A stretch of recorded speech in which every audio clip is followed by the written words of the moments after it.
রাজধানীর ফার্মগেটে green super মার্কেটের পেছনের আমতলী বস্তিতে আগুন লেগে পুড়ে গেছে প্রায় ৭০টি ঘর। স্থানীয়রা জানান, সকাল 8:30টার দিকে ওই বস্তির একটি ঘর থেকে আগুনের সূত্রপাত হয়।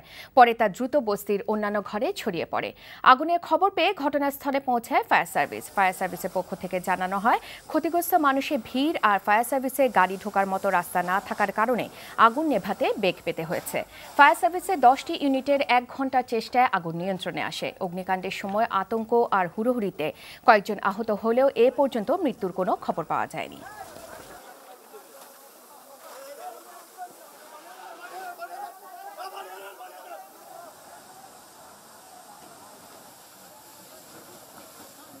আসার পরে আমরা যে জিনিসটি সবচেয়ে সমস্যার সম্মুখীন হয়েছে, সেখানে কোনো রাস্তা নেই এবং আপনারা নিজেরাও দেখেছেন, আমরা সবাই মিলে আমরা এই আগুনটা নিয়ন্ত্রণ করা সম্ভব হয়েছে। এখন আগুনটি নিয়ন্ত্রণে।